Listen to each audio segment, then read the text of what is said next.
नमस्कार दोस्तों। Delhi subordinate service board के द्वारा वैकेंसी लाई गई है, लाइब्रेरियन और टीचर की वैकेंसी। ये वैकेंसी की खासियत ये है कि आप दिल्ली में पोस्टेड रहोगे। दूसरा, आपका पे स्केल बहुत सही है, 4200 और 4600 पे स्केल वाली जॉब है। फॉर्म फीस कम है, काफ़ी कम है, 100 रुपये है। दिल्ली गवर्नमेंट की जॉब है। एज क्राइटेरिया मैक्सिमम 30 साल है, बाकी रिलैक्सेशन रहेगा। ऑनलाइन एप्लीकेशन ऑलरेडी स्टार्ट हो चुका है 19/10/2022 से 18/11/2022 तक। बाकी डिटेल हम आगे देखते हैं। एक और चीज़ कि आप दिल्ली गवर्नमेंट में कैसे जॉब मिलेगी, वो एक प्रोफार्मा इस वैकेंसी से पूरा मिल जाएगा। तो आप इसको ही देख लेंगे तो आप कोई भी दिल्ली गवर्नमेंट में टीचर कैसे बनते हैं वो आपको आइडिया आ जाएगा। तो इसको आप इस तरीके से भी लेना कि हम आपको दिल्ली गवर्नमेंट की जॉब के बारे में सिलेबस बाकी चीज़ें हम बताने जा रहे हैं। एक बार वैकेंसीज देख लेते हैं किस पोस्ट के लिए कितनी है। तो लाइब्रेरियन के लिए 100 पोस्ट है। असिस्टेंट टीचर नर्सरी के लिए 4 पोस्ट है। Trained graduate teacher computer science के लिए 106 पोस्ट है। डोमेस्टिक साइंस टीचर के लिए 201 पोस्ट है। फिजिकल एजुकेशन टीचर के लिए 221 पोस्ट है। अभी आपको जो अप्लाई करना है वो दिल्ली सबऑर्डिनेट सर्विस बोर्ड की ऑनलाइन वेबसाइट पे जाके पहले रजिस्ट्रेशन करना होगा। उसका प्रोसीजर हम लास्ट में बता देंगे एंड देन अप्लाई करना होगा। अब आइए इंडिविजुअल पोस्ट वाइज क्वालिफिकेशन देख लेते हैं। नेम ऑफ पोस्ट लाइब्रेरियन पहला वाली पोस्ट के लिए टोटल 100 वैकेंसी थी। इसकी जो एसेंशियल क्वालिफिकेशन है वो है कि बैचलर डिग्री होना चाहिए आपको या इक्विवेलेंट डिप्लोमा होना चाहिए लाइब्रेरी साइंस में। तो या तो बैचलर डिग्री हो या डिप्लोमा इन लाइब्रेरी साइंस हो। दूसरा एक क्राइटेरिया और है, या तो आपको 2 साल का एक्सपीरियंस हो जो आप सर्टिफिकेट देंगे लाइब्रेरी या कंप्यूटराइजेशन ऑफ लाइब्रेरी में, या फिर 1 साल का एक्सपीरियंस हो कंप्यूटर एप्लीकेशन में। अब पे स्केल इसमें देख लेते हैं। 4600 पे स्केल की वैकेंसी है ग्रुप बी नॉन मिनिस्ट्रियल के लिए। एज क्राइटेरिया 30 साल है, 3 साल। SC ST को 5 साल, फिजिकली हैंडिकैप्ड को 10 साल। अब इसके बाद में जो कॉन्ट्रैक्ट पे टीचर कर रहे हैं उनको एक वन टाइम जो रिलैक्सेशन दिया जा रहा है वो 5 साल का दिया जाएगा। वो भी तब दिया जाएगा, मतलब 5 साल का। जो गेस्ट या कॉन्ट्रैक्ट वाले टीचर हैं उन लोगों के लिए एज रिलैक्सेशन दिया हुआ है। उनमें जितने साल वो कॉन्ट्रैक्ट पे रहे हैं उतने साल का एज रिलैक्सेशन दिया जाएगा। अगर आपने 120 दिन काम किया है तो एक साल में अगर 120 दिन काम किया है तो उस पूरे साल का एज रिलैक्सेशन मिलेगा। इसी तरीके से आपको जो मैक्सिमम एज रिलैक्सेशन मिलेगा वो 5 साल का मिलेगा। मान लो आप गेस्ट टीचर 10 साल से पढ़ा रहे हैं तो आपको 10 साल एज रिलैक्सेशन नहीं मिलेगा, 5 साल मिलेगा। तो ये वाला क्राइटेरिया गेस्ट टीचर के लिए इंपॉर्टेंट है, वो देख लेंगे। मैक्सिमम जो उनको मिलेगा वो 5 साल का मिलेगा। इसका मतलब हुआ कि 35 साल के कोई गेस्ट टीचर हैं तो वो अप्लाई कर सकते हैं उन केस में जब उनके पास कैटेगरी नहीं लग रही है। दूसरा, उन्होंने 5 साल सर्विस की हो। तो इस तरीके से कॉन्ट्रैक्ट में जो टीचर हैं उनके। अब आते हैं असिस्टेंट टीचर नर्सरी वाले पे।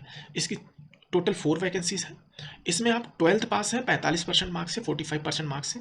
आपके पास डिप्लोमा या सर्टिफिकेट है नर्सरी टीचर एजुकेशन प्रोग्राम का, या 2 साल का BEd नर्सरी है तो आप इसके लिए एलिजिबल हैं। पर आपको सेकेंडरी मतलब 12th क्लास में आपके पास हिंदी जरूरी है। एसेंशियल क्वालिफिकेशन समझ में आ गई। ये 4200 की पोस्ट है, ये भी B ग्रेड की नॉन गैजेटेड पोस्ट है और एज 30 ईयर क्राइटेरिया है। बाकी कैटेगरी की अलग होगी और गेस्ट टीचर की अलग से रिलैक्सेशन है जो हमने ऊपर बता दी। अब ये देख लेते हैं trained graduate teacher computer science. ये वैकेंसी सबसे सही है। वजह, पहले वैकेंसी देखते हैं। 106 vacancy. Bachelor degree in computer application यानी BCA वाले अप्लाई कर सकते हैं, पहला हो गया। दूसरा, ग्रेजुएशन आपने कंप्यूटर साइंस में किया है तो आप अप्लाई कर सकते हैं, तो ये हो गया। कंप्यूटर साइंस वाले जो ग्रेजुएशन कर रहे हैं उनका जो कंप्यूटर साइंस सब्जेक्ट है वो तीसरे साल तक रहना चाहिए। ये बात ध्यान रख लें कि पहले साल लेके छोड़ दिया है या दूसरे साल, इस तरीके से नहीं होगा। BTech कंप्यूटर साइंस और इंफॉर्मेशन टेक्नोलॉजी वाले अप्लाई कर सकते हैं। या फिर ग्रेजुएशन है आप, लेकिन आपके पास A लेवल सर्टिफिकेट है या A लेवल कोर्स है DOE-ACC से, तो ये 4 तरीके के लोग इसमें अप्लाई कर सकते हैं। 4600 ग्रेड पे की नॉन गैजेटेड B ग्रुप की वैकेंसी है। एज क्राइटेरिया फिर से वही 30 साल का है। याद रखना है कि कॉन्ट्रैक्ट टीचर को 5 साल का मैक्सिमम रिलैक्सेशन मिलेगा। अगर वो OBC में आते हैं तो 3 साल का और मिलेगा। SC ST में आते हैं तो 5 साल का और मिलेगा। और अगर फिजिकली हैंडीकैप्ड आते हैं तो 10 साल का और का मिलेगा। अब आ जाते हैं हम डोमेस्टिक साइंस टीचर पे। तो डोमेस्टिक साइंस टीचर की सबसे ज़्यादा वैकेंसी है और ये बहुत बढ़िया अपॉर्चुनिटी है उन लोगों के लिए जो डोमेस्टिक साइंस लेकर के पढ़ाई की है। तो एसेंशियल क्वालिफिकेशन में देख लेते हैं।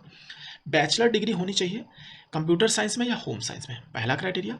दूसरा है कि bachelor degree bachelor in education with domestic science या होम साइंस में, ठीक है, एज ए टीचिंग सब्जेक्ट। और हिंदी उनका जो 12th क्लास में है वो मैंडेटरी होना चाहिए। तो ये क्राइटेरिया प्लस इनका जो ग्रेड पे है 4600 पे है, बी ग्रुप की नॉन गैजेटेड पोस्ट है, और not exceeding 30 year age criteria हमने ऑलरेडी बताया। फिजिकल, इसके बाद में एक और पोस्ट है फिजिकल एजुकेशन टीचर की, जिसकी 221 वैकेंसी है, ग्रेजुएट है with bachelor of physical education, इतना ही चाहिए। 4600 ग्रेड पे की ये भी है, सेम क्राइटेरिया जैसे ऊपर दिया हुआ है। अब आप इंडिया के सिटीजन होने चाहिए, बस इतना ही क्राइटेरिया है।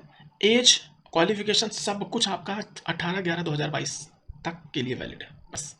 मतलब आपकी अगर एज लिया जाएगा तो 18/11/2022 से लिया जाएगा, आपके एक्सपीरियंस सर्टिफिकेट 18/11/2022 तक होने चाहिए, और जो क्वालिफिकेशन मांगी गई वो 18/11/2022 तक आपके पास होनी चाहिए। इसके बाद एप्लीकेशन फीस 100 रुपीज़ है।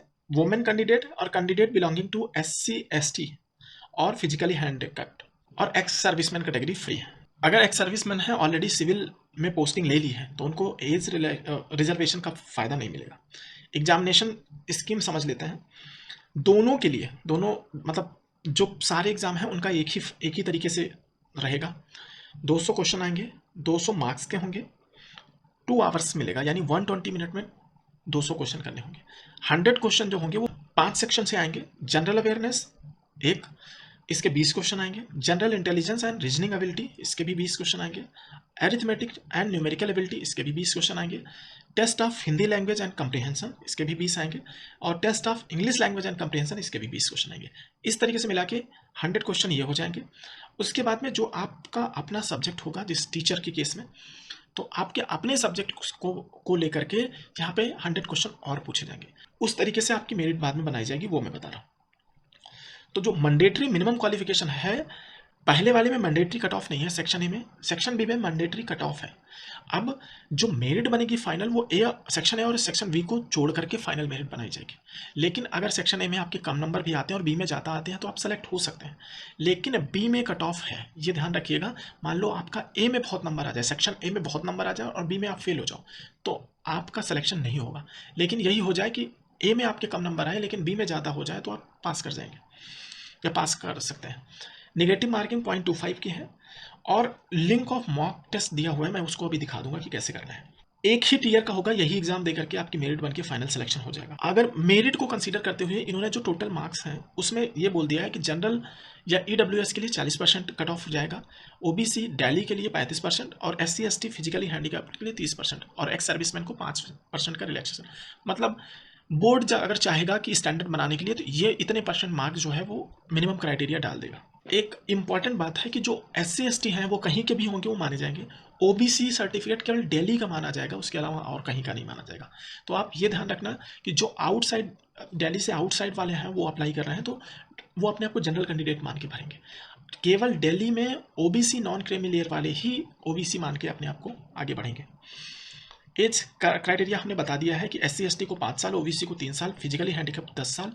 फिजिकली हैंडीकैप्ड अगर SC/ST वाले हैं तो 15 साल और OBC वाले हैं तो 13 साल, और 5 साल उन केस में डिपार्टमेंटल कैंडिडेट जिनको बोल रहे हैं मैक्सिमम 5 साल मिलेगा। एक्स सर्विसमैन है तो 3 साल, period of military service plus 3 साल, मतलब आपने जितने साल मिलिट्री सर्विस किया है प्लस 3 साल और, तो ये हो गया। कोई क्वेरी होगी तो आप कमेंट में लिख देना। अगर वीडियो अच्छा लगा तो लाइक और सब्सक्राइब कर देना चैनल। मॉक टेस्ट पेपर कैसे देंगे वो देख लीजिए। तो ये हो गया आपका वेबसाइट, एक बार फिर से हम खोल देते हैं। आपको क्या करना है, ये हम लिंक में दे देंगे, यहाँ से आप मॉक टेस्ट खोलेंगे। यस, ये खुल गया मॉक टेस्ट।